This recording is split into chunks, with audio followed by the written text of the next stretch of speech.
Congrats for the marriage. Thank you. అమ్మ ధరణి, నువ్వు సంగీత్కి వచ్చి పెళ్ళి అయ్యేదాకా మా ఇంట్లోనే ఉండాలి, సరేనా? తప్పకుండా అంకుల్. బాయ్ శివరా. నమస్తే అంకుల్. బాయ్. బాయ్ అమ్మా. Bye uncle. హే పుస్తకాలు పురుగు, హే నా బర్త్డే షాపింగ్కి వెళ్ళానన్నావు, ఏం కొన్నావే? కోనేంత రేంజ్ మనకెక్కడదిరా. ఈ డ్రెస్ ధరణి కొనిచ్చింది. ఏంది ధరణి కొనిచ్చిందా? ఇది టీ సూచం. జాగ్రత్త రే కాకా, మన టైలర్ రేంజ్ నుంచి టామీ హిల్ఫిగర్ రేంజ్ కి ఎదిగావు కదరా. రే అక్షరాలు చూసి అభిమానించను, ఐడియాలజీ నచ్చిందని 5 ఏళ్ళు వెయిట్ చేసినావు. ఫోన్ ఇచ్చింది, బట్టలు కొనిపించింది, ఇంకెప్పుడు చెప్తావురా? ఏంటి చెప్పేది? ఆ పేపర్ బాయ్ ని ప్రేమిస్తున్నావా? అవును, తను ఫైనాన్షియల్ గా పూర్ కావచ్చు, కానీ క్యారెక్టర్ లో నాకు తెలిసిన గుర్రాలందరికంటే రిచ్. అంతలో తనకెప్పుడు కనెక్ట్ అయ్యావే?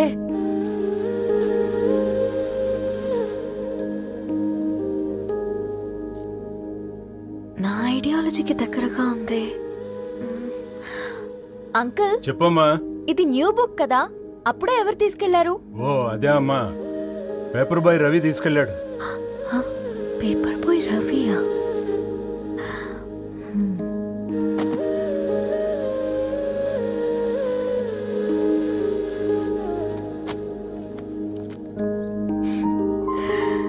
ఈ ప్రపంచంలో ఏ ఇద్దరి ప్రపంచం ఒకేలా ఉండదంటారు, కానీ ఆ అక్షరాలు చూశాక మా ఇద్దరి ప్రపంచం ఒకటే అనిపించింది. ఆ తర్వాత ఒకరోజు ప్రయాణంలో తన విలువేంటో, తనకున్న విలువలేంటో తెలుసుకున్నాను. అందుకే తనతో నా లైఫ్ షేర్ చేసుకోవాలని ఫిక్స్ అయ్యాను. అవునా?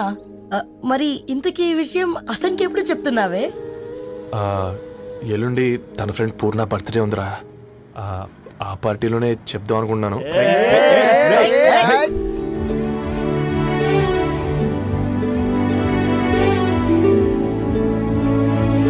అరేంజ్మెంట్స్ అన్ని బాగా కుదిరాయి కదమ్మా. అవునవును, ఆ బఫే కూడా. రే ఆ ఫుడ్ ఇన్స్పెక్టర్ గాడు మన రెస్టారెంట్ల మీద పడి తగేడిపించాడు రా. రెవెన్యూ తీర్చుకోవడానికి ఇదే కరెక్ట్ టైం. అందుకే అన్న గంజులు పెద్దవి పెట్టా, గరిటెలు చిన్నవి పెట్టా, అన్నంలో సున్నం కలిపి కర్రీస్ లో కలర్స్ కలిపా. సూపర్ రా. కుదిరితే ఆడి తాగి సూప్ లో మోషన్ టాబ్లెట్ కలిపి దరిద్రం వదిలిపోద్ది.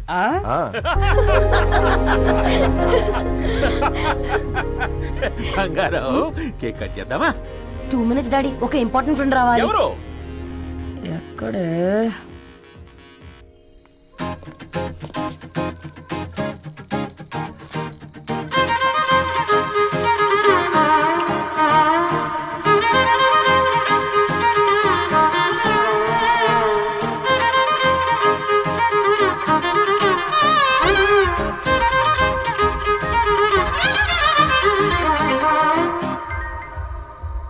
ఎరా సర్పం, పార్టీ ఎట జరుగుతుందిరా?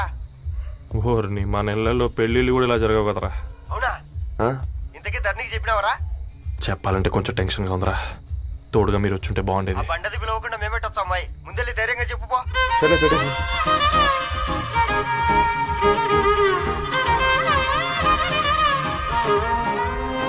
అదిగో వచ్చాడు.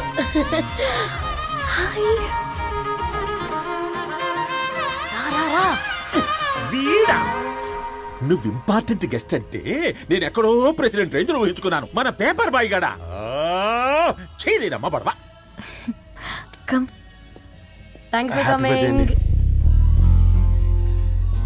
ఈ డ్రెస్ లో చాలా బాగున్నావు రవి. నువ్వు గురించిందే కదా.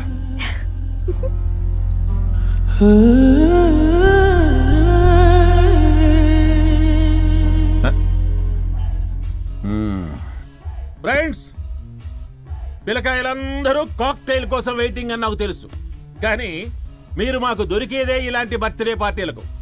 అందుకని 4 ముక్కలు మాట్లాడుకుందాం. ఈ ఏజ్ లో అట్రాక్షన్స్ ఎక్కువ, ప్రేమలు ఎక్కువే. ఒక ఫుడ్ ఇన్స్పెక్టర్ గా నేను మీ అందరికీ చెప్పేది ఒక్కటే, ఫుడ్ లోనైనా ప్రేమలోనైనా క్వాలిటీ కంట్రోల్ చాలా ఇంపార్టెంట్. ఎవరితో పడితే వారితో ప్రేమలో పడకండి. వాళ్ళ శానిటేషన్ ఏంటి, అడల్టరేషన్ ఏంటి, కంటామినేషన్ ఏంటి అని అన్ని క్వాలిటీస్ చూసుకోవాలి. అప్పుడే ఫుడ్ డైజెషన్ అవుద్ది, ప్రేమ సక్సెస్ అవుద్ది. Thank you thank you thank you. Come on బంగారం. డాడీ హ్యాపీ బర్త్డే టు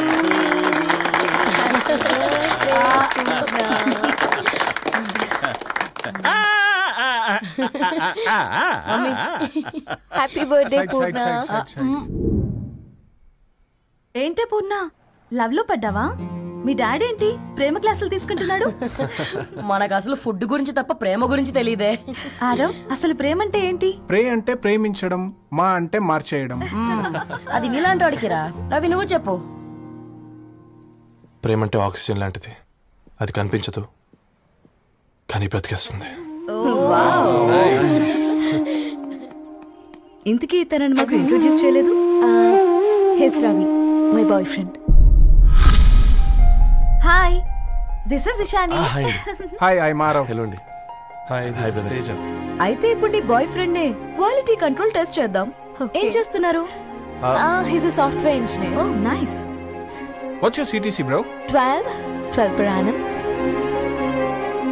అవును, ఇంతకీ ఏ company? IBM. Wow, congrats Dharani, you are very lucky. అది ప్లస్ 1 minute.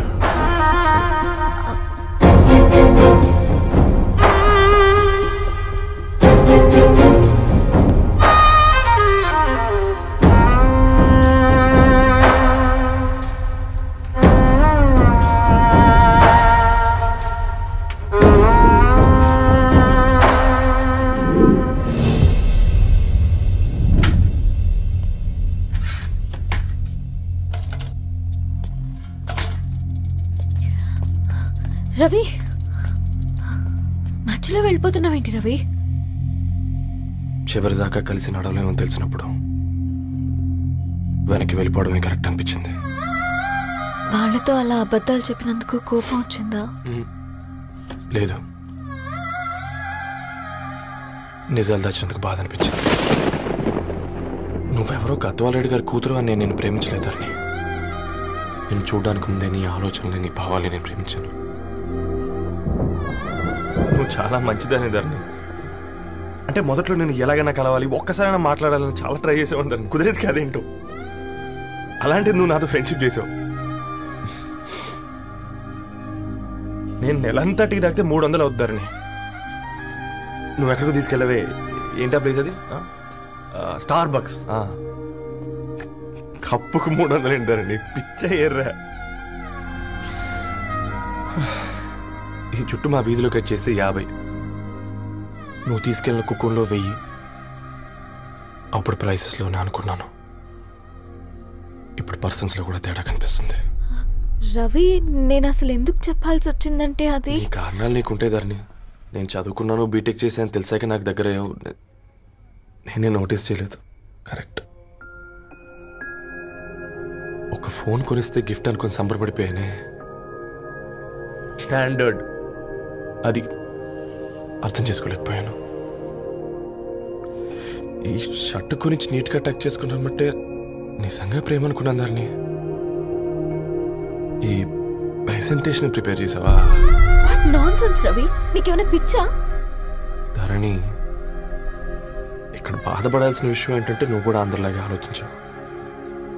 నీ దృష్టిలో పేపర్ వేయడం తక్కువ కావచ్చు కానీ తప్పు మాత్రం కాదు. అయినా నీ రేంజే వేరు ధరణి. ఒకసారి నువ్వు నుంచుని చూడు, నీ బ్యాక్గ్రౌండ్ చూడు ఎంత బ్రైట్గా, ఎంత బాగుందో. వెనకాల అంతా చీకటి. ఆ వెళ్తున్న వదిలేసి చీకట్లోకి రాబోతుందని. రవి, నువ్వేం మాట్లాడుతున్నావో అర్థమవుతుందా నీకు? అర్థమవుతుందని. నేను కట్టుకున్న తాజ్మహల్కి నేనే షాజహాన్ అనుకున్నాను.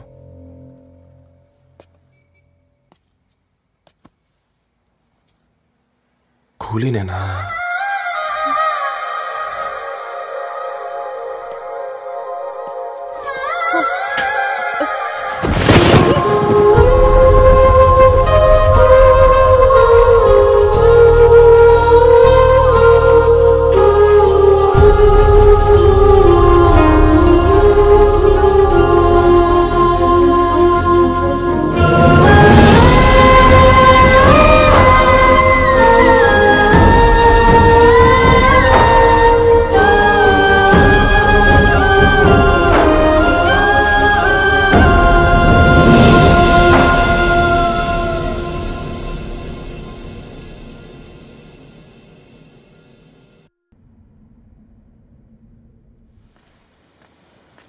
కూర్చో. ఇంటికెళ్ళి చదువుదాం మేఘా. అమ్మ ఇప్పటికే 3 times కాల్ చేసింది. చదివాకే వెళ్దాం.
ఎవరో ఫ్యాన్స్ లేరా? అబ్బా నీకు కూడా ఫ్యాన్స్ ఉంటారా? కరిగా పేపర్లో వచ్చేటోళ్ళకే కాదు భయ్, పేపర్ వేసేటోళ్ళకి కూడా ఫ్యాన్స్ ఉంటారు.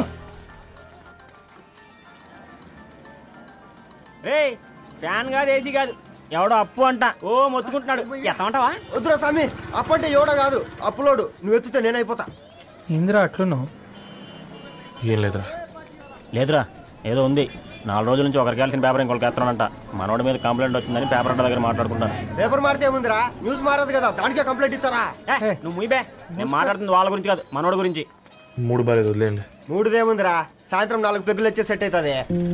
మందు తాగితే కాదు, మాట్లాడితే క్లారిటీ వస్తుందని పూర్ణాన్ని కలవడానికి వెళ్ళాను.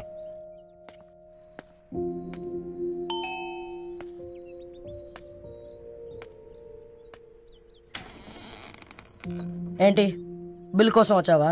తెస్తానుండు. పూర్ణ గారు,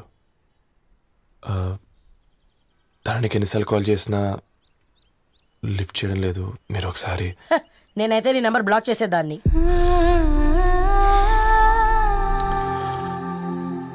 తప్పు చేశానండి. ఆ విషయం దాన్ని ఏడిపిస్తే గానీ నీకు అర్థం కాలేదా? నీతో ఒక్కరోజు ప్రయాణంలోనే నువ్వేంటో తెలుసుకుంది, కానీ ఇన్ని రోజుల ప్రయాణంలో తనేంటో తెలుసుకోలేకపోయావు. సారీ అండి, వెరీ సారీ. జరిగింది ఇన్సల్ట్గా ఫీల్ అయ్యాను తప్ప తన ఇంటెన్షన్ ఏంటో అర్థం చేసుకోలేకపోయాను. తర్వాత ఆలోచిస్తే ఇంతనే నేను పుస్తకాలు నేర్చుకుంది, అక్షరాల్లో అర్థం చేసుకుంది అనిపించింది. రవి, తనెప్పుడైనా నీ గౌరవం పెంచేదే గాని తగ్గించేదే మాత్రం కాదు. ఆగిపోవద్దు. కావాలంటే 6 నెలల తర్వాత ఎప్పుడన్నా బోర్ కొట్టేప్పుడు బ్రేకప్ చెప్పుకొని 7 కొంపకాలు వెళ్ళిపోదాం. ఏమంటావు మ్యా? నాకు పెళ్ళొద్దంది నీతోరా. మళ్ళీ గిస్వంటి నక్రాలు చేసినవో తుక్కడలు తుక్కడలు చేసి పొయ్యిలో పెడతా.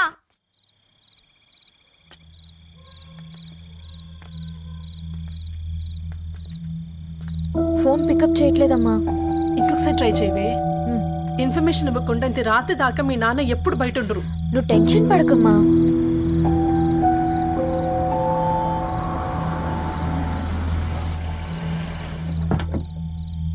ఇంట్లో ఎంత టెన్షన్ పడుతున్నావు? ఒక ఫోన్ చేసి చెప్పొచ్చు కదయ్యా. ఏమైంది నాన్న?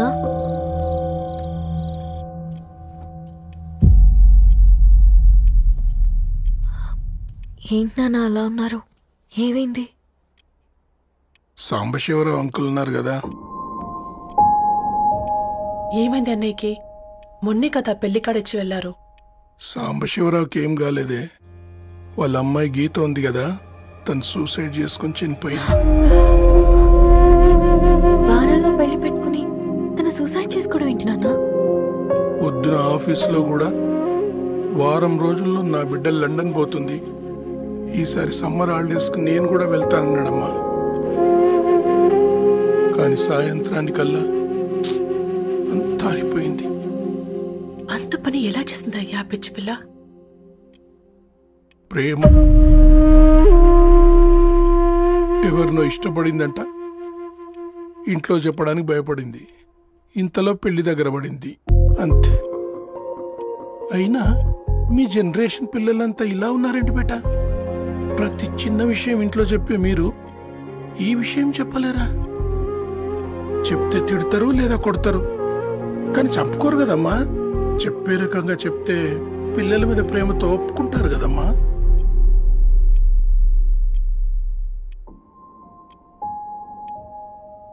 అయితే ఒప్పుకోండి నాన్న. ఏం మాట్లాడుతున్నావే? అవునమ్మా, నేను ఒక అబ్బాయిని ప్రేమించాను. ఎవరే? మన ఇంట్లో పేపర్ వేసే పేపర్ బాయ్. పేపర్ బాయ్ అనుకున్నా. వాడి ఇంటి చుట్టూ తిరుగుతుంటే గిట్లాంటిదేదో జరుగుతుందని ముందుగాలే అనుకున్నా.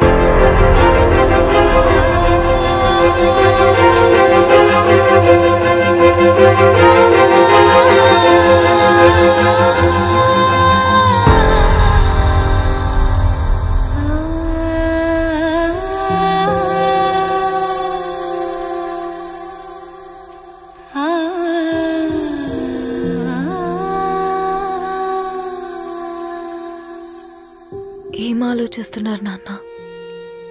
చెప్పే ఫ్రీడమ్ పిల్లలు తీసుకున్నా ఒప్పుకునే ధైర్యం పేరెంట్స్కి ఉండదనుకొని ఉంటుంది నాన్న. గీత, అర్ధరాత్రి 2 అయింది. ఈ రూమ్లో మీరు, ఆ రూమ్లో నేను. సాంబశివరావు అంకుల్ ఇంటికి మన ఇంటికి తేడా ఉంది నాన్న. కాకపోతే అక్కడ అమ్మాయి లేదు, ఇక్కడ నేనున్నాను, అంతే. పోయి పోయి పేపర్ బాయ్ అంటే చిన్నప్పుడు మనం దసరాకి గద్వాల్ వెళ్తే ఆ కనుచూపు మేరకు కనిపించే పొలాలన్నీ మనవే అని చెప్పేవారు. కనీసం ఇప్పుడు వెళ్తే మీ కంటి చూపుతో గుర్తుపట్టగలరా? మన పక్కన ఎంత ఉందన్నది ఇంపార్టెంట్ కాదు నాన్న, మన పక్కన ఎవరున్నారన్నది ఇంపార్టెంట్. ఒక అమ్మాయికి ఫాదర్ ముందుండాలి, బ్రదర్ వెనకుండాలి, భర్త పక్కన ఉండాలి అని అంటారు కదా నాన్న. పేపర్ బాయ్ అయినా ఇంజనీరింగ్ చదివాడు, ఇంటిని చూసుకుంటున్నాడు, బాధ్యతలు తెలిసినవాడు నాన్న. భవిష్యత్తు బాగుంటుంది.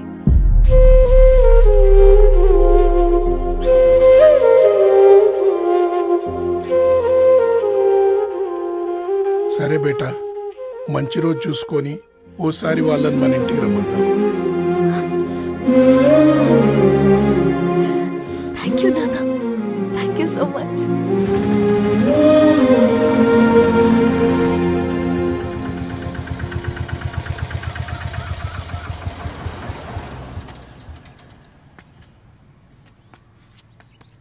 నాకెందుకు భయం అవుతుందిరా. ఏం పర్లేదే, రా.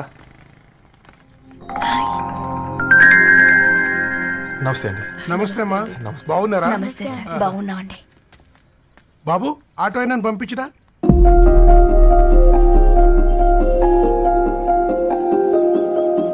ఆయన మా ఫాదర్ సార్. గంతేలే, కొడుకు పేపర్ బాయ్ అయితే అయ్యి ఆటో డ్రైవర్ కాక ఇంకేమైతాడు? అయినా నాకు ఓ ఐఎమ్ సారీ, ఏమనుకోవద్దండి. ప్లీజ్ ప్లీజ్ రండి, ప్లీజ్ కూర్చోండి అంకుల్. కూర్చోండి. కూర్చోండి అమ్మా. అరే అరే అరే, అదేంది పైన కూర్చోండి? ఏమైనా ఇబ్బంది పడుతున్నా ఏంది? ఇది మన ఇల్లే అనుకొని ఫ్రీగా ఉండండి. పర్లేదు సారు. అరే సోఫాలో కూర్చోండి. చెప్పు బాబు, కూర్చోండి ప్లీజ్. సారు, నేను ఒక ఆటో డ్రైవర్ని సారు. నేను మీ ఇంటి గేట్ వరకే రాగలను. నా కొడుకు సాధారణ పేపర్ బాయ్, వాడి ఇంటి డోర్ వరకే రాగలడు. నా భార్య ఓ వంట మనిషి, ఈ ఇంట్లో వంటగది వరకు మాత్రమే రాగలుగుతాం. అలాంటి మమ్మల్ని మీ ఇంటికి పిలిచి మీతో పాటు మమ్మల్ని కూర్చోబెట్టుకుని ఎంత మర్యాదగా మాట్లాడుతున్నారంటే నిజంగా. దాంట్లో ఏముందండి, మీ ఇంటికంటే మా ఇంట్లో 2 గదులు 4 గోడలు ఎక్కువ ఉన్నాయి. కానీ మా అమ్మాయి ఒక పేపర్ బాయ్ని ప్రేమించిందంటే ముందుగా మేము కొద్దిగా పరేషాన్ అయినామండి.